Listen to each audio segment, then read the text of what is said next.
There are more than 100 Native candidates who ran for a variety of offices, from the U.S. House of Representatives to state legislatures. A tribal election, the Navajo Nation, and the race for president. Give us a little update about that race. Both talked about solving problems and the importance of hearing Native voices in government.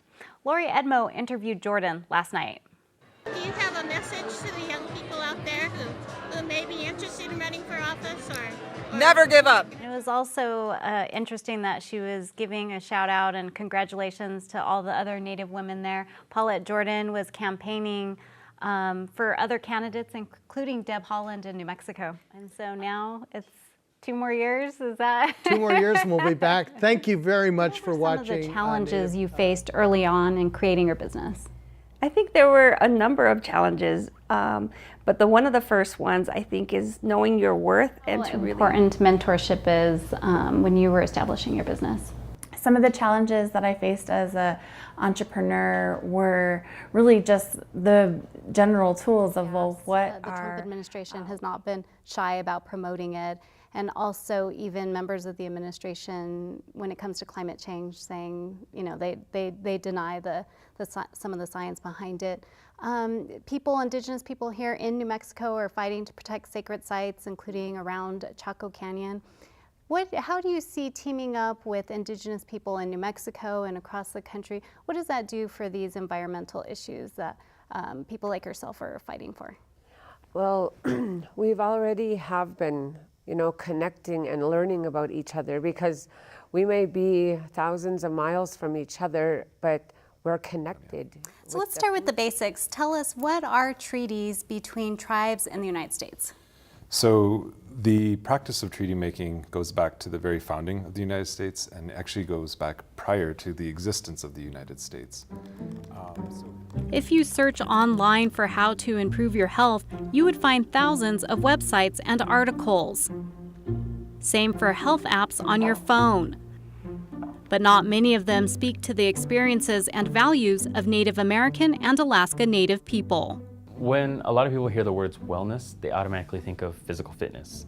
And a lot of times we will forget about the other aspects of wellness. One of the biggest challenges when it comes to addressing violence against Native women and sexual assault in Indian country. I think some of the biggest challenges that we face are really that we don't have good numbers.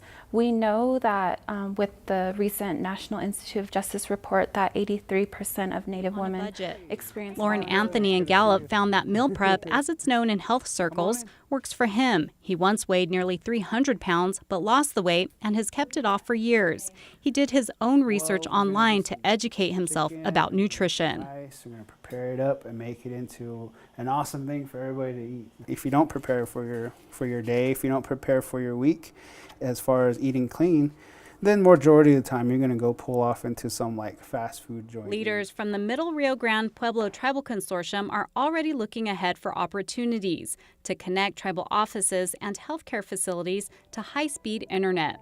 For New Mexico in Focus and the State of Change Project, I'm Antonia Gonzales. It seems like this project was long overdue, and in your travels through the Pueblos, what have you heard about the lack of access for Pueblos across the state? What's been the major issue here? So tribes across New Mexico, there is a great need for high-speed internet, just like tribes across the country. They're still facing this lack of having access to the internet, which tribes across the country use for education, healthcare, public safety, a lot of many needs that maybe people in urban areas take for granted. From New Mexico to Standing Rock, but were you trying to incorporate any of that at all into the? Where it did happen, it happened rather naturally. Native artists across the country often use art as a means for advocacy and raising awareness about Native American issues and challenges facing their communities. What do you hope the public learns about Native issues?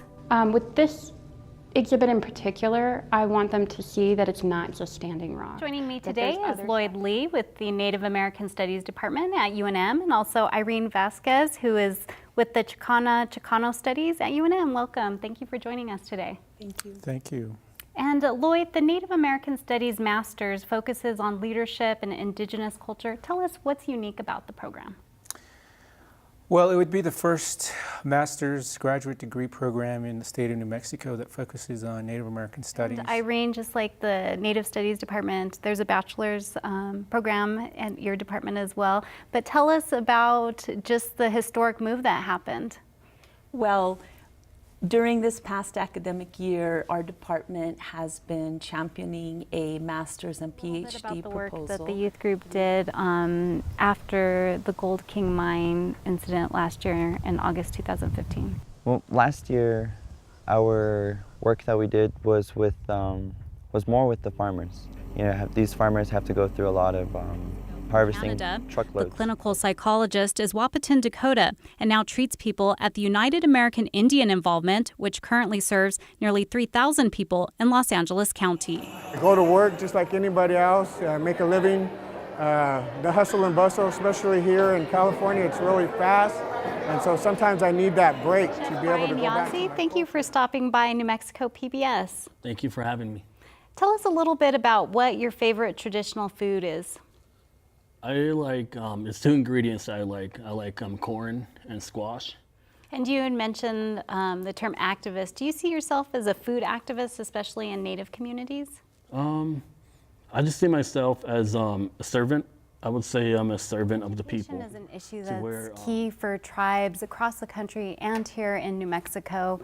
You know, a lot of people see it as an avenue for the young people to better their lives, and not only just traditional Western education, but incorporating traditional Native American values and culture in the classroom and outside of the classroom. Students researched 2016 presidential candidates and shared aspects of the presidential hopefuls platforms, which included immigration, healthcare, and the environment. Being Indigenous, a lot of people don't take us seriously to be educated enough to go out there and learn the laws. We will make America strong. We will make America proud again, and we will make America great again. So the general public listening to this, we're not talking about contemporary art, something you're going to go on Santa Fe Plaza and pick up, but something that's either part of history, archaeology that was dug up and looted, or maybe even just somehow an item that got removed from the tribe that wasn't supposed to. So can you talk about just what happens when such an item leaves? Absolutely. So I'm highly encouraged that Etata took the steps that they did to engage in conversations that are very difficult and complicated. But also to improve access to quality fresh foods for tribal members. Morgan says he sees a connection between when people stopped farming and the health problems of today. People work eight hours a day, and then you know, they don't want to go home and prepare meals. They can easily just go and get fast food, and you know, that's made an impact here within our communities. You know, with diabetes. I think we have some peaches up here. The Tesuque Pueblo farm also has a seed bank that is saving seeds from the region, and the crops grown in the summer and in greenhouses go to tribal members. Sorensen says when he moved to the Navajo reservation 40 years ago, he rarely saw overweight or obese people. Getting people, especially kids, to drink water is still a challenge. Butler created new water bottles with an anti-soda message and gets kids involved in making infused waters. They call her the Water Lady. Different ways, including temporary housing where people find with their family or friends, including Native people who may be going back to their tribal communities back and forth. Can you tell us what homelessness looks like right now in Albuquerque for the Native population? Well, I think the number of Native people who are on the streets here in Albuquerque, a fair number of them are Navajo. Factors that you heard for them being unsheltered and needing services. Yeah, so during my time as an outreach coordinator, you know, we would go out to the streets and hand out food to homeless individuals. But one thing I saw was a lot of people came into town looking for work. Your family, and a lot of people there at Standing Rock and people who helped organize the camp, but really credit the young people for helping get this movement started. And you're a young person yourself, you're 17 years old. Your thoughts on that? I think it's just amazing the movement started off with more young people, and more young people are at the camp right now. You go to the camp, you see people from all over the country, all over the world, and people are connecting with this movement because maybe something back home is similar. They're in a similar fight. What connects New Mexico to Standing Rock for you? Oh, wow. Well, we live in the desert, so I think we know how precious water is here, especially in New Mexico. Why do you think it's important to have Native American legislators in not only here in New Mexico, but across the country?